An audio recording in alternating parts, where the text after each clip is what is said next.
Horror कहानियां थी। रहस्यमयी गर्भ। 60 वर्ष की उर्मिला शहर के बाहरी हिस्से में अपने छोटे से घर में अकेली रहा करती थी। एक रात शहर में बहुत जोर का तूफान आया।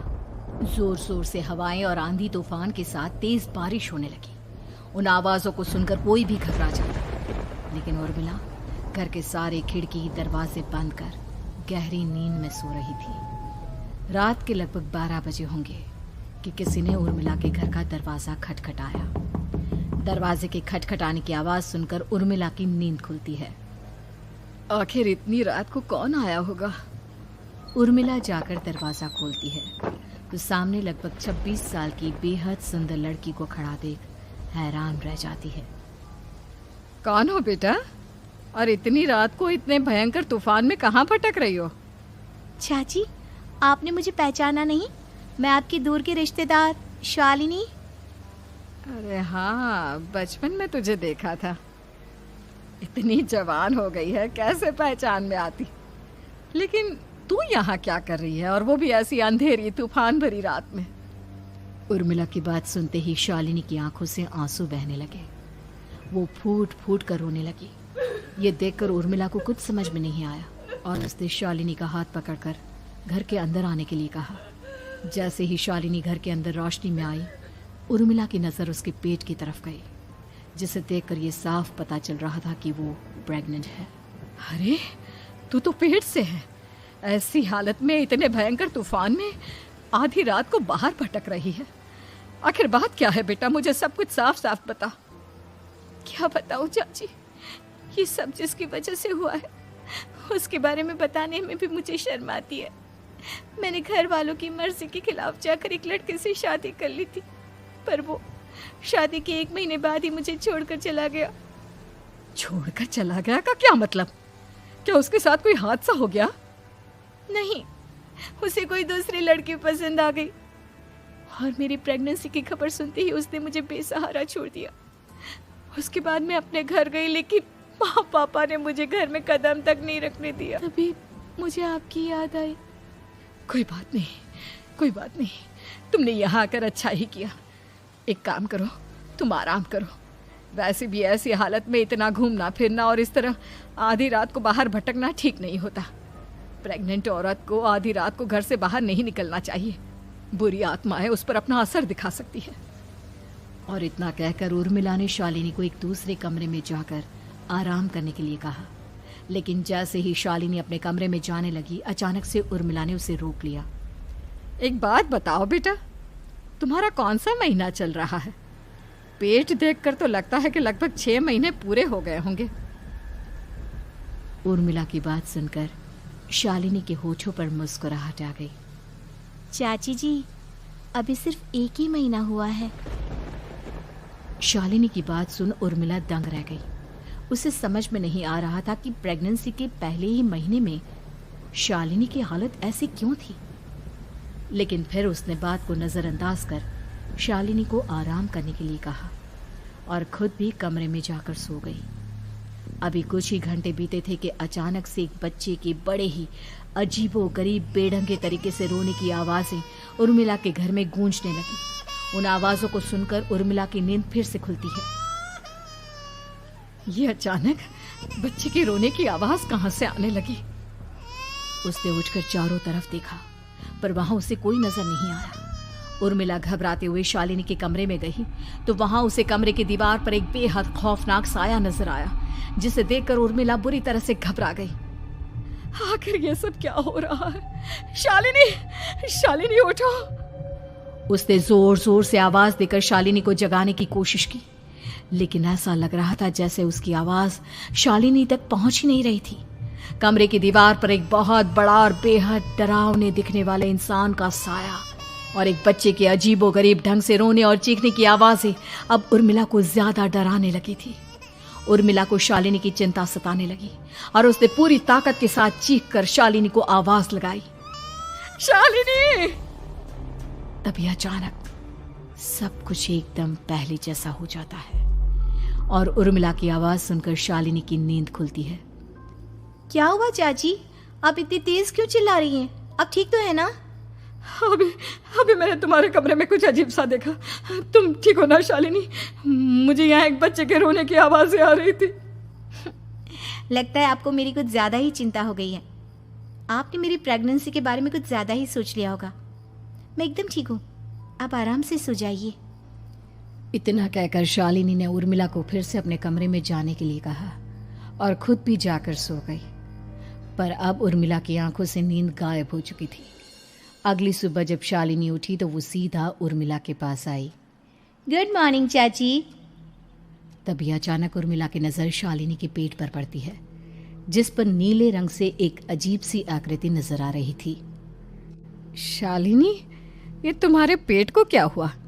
मैंने इतनी औरतों को देखा है, ऐसा तो किसी के साथ नहीं होता। शालिनी ने जैसे ही अपने पेट की तरफ देखा तो उसे वहां कुछ भी नजर नहीं आया। चाची कुछ भी तो नहीं है, सब कुछ एकदम नॉर्मल है। आपको क्या अजीब लग रहा है? इससे पहले कि उर्मिला उसके सवाल का कोई जवाब देती, अचानक से शालिनी के पेट में जोर जोर से दर्द होने लगा। वो बुरी तरह दर्द से तड़पने लगी। चाची, चाची। ये सब देखकर उर्मिला बहुत घबरा गई। उसने धीरे धीरे शालिनी के पेट को सहलाना शुरू किया, लेकिन शालिनी का दर्द कम नहीं हुआ। उर्मिला जाकर रसोई से पानी का गिलास लेकर आई और शालिनी को पानी पिलाने की कोशिश करने लगी। ले बेटा, पानी पी ले, तुझे आराम मिलेगा। ले ले। नहीं चाची, मुझे बहुत तेज दर्द हो रहा है। अरे थोड़ा पी ले बेटा। जैसे ही उर्मिला ने शालिनी को पानी पिलाया, उसने देखा कि गिलास में बचा पानी का रंग नीला पड़ गया और शालिनी की आंखें अजीब हो गई। उसके पेट पर बच्चे का एक डरावना चेहरा नजर आने लगा। ये सब देखकर उर्मिला की डर से हालत खराब होने लगी, पर तभी शालिनी का दर्द ठीक हो गया। बेटी, अभी तुम्हारा दर्द ठीक है तो ऐसा करो, तुम थोड़ी देर आराम कर लो। शालिनी को आराम करने के लिए कहकर उर्मिला तेज कदमों से चलकर घर से बाहर निकल जाती है और पास ही रहने वाली एक औरत कालिंदी के पास पहुंचती है। अरे उर्मिला बहन, बड़े दिनों बाद दिखाई दी, क्या हुआ? बहुत घबराई हुई सी लग रही हो, सब ठीक तो है ना?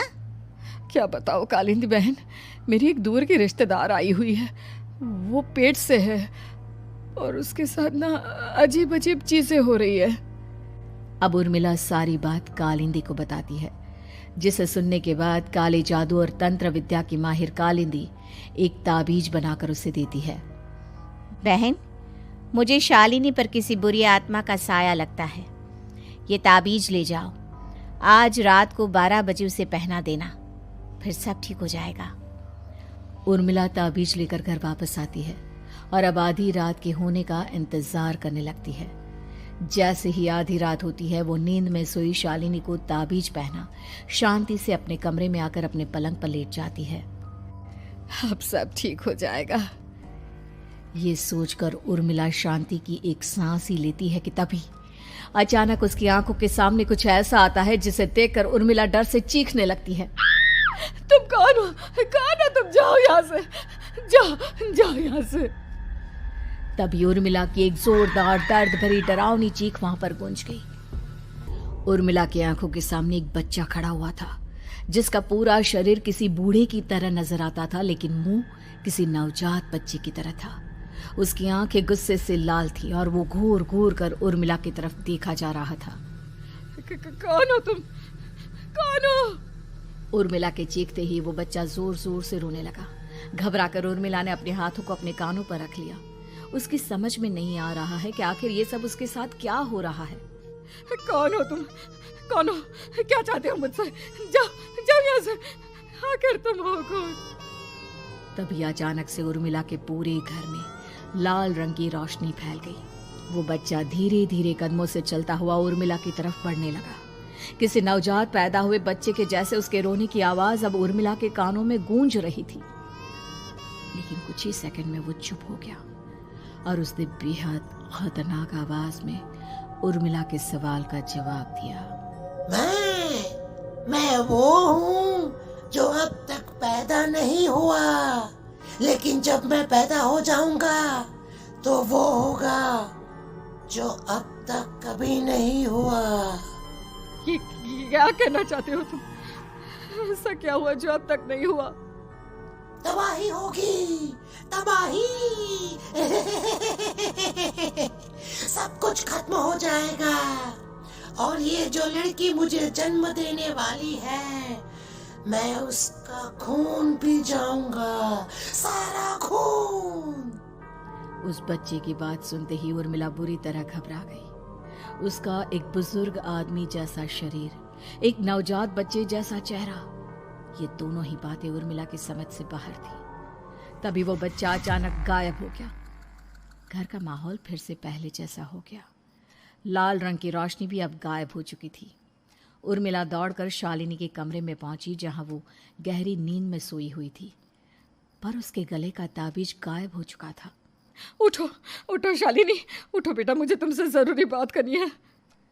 अरे चाची क्या हुआ?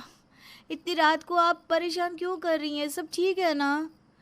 अभी जब तुम सो रही थी ना, तो मैंने तुम्हारे गले में एक ताबीज पहनाया था। कहाँ गया बेटा, बताओ मुझे। शालिनी ने चारों तरफ अपनी नजरें घुमाकर देखा, लेकिन वहां पर कोई ताबीज नहीं था। वह हैरानी से उर्मिला के चेहरे की तरफ देखने लगी। उसे समझ में नहीं आ रहा था कि आखिर उर्मिला किस ताबीज के बारे में बात कर रही थी। नहीं चाची, यहाँ कोई ताबीज नहीं है। लगता है आपने कोई बुरा सपना देखा है। मैंने कोई बुरा सपना नहीं देखा। खैर छोड़ो, तुम अब सो जाओ, फिर सुबह बात करते हैं।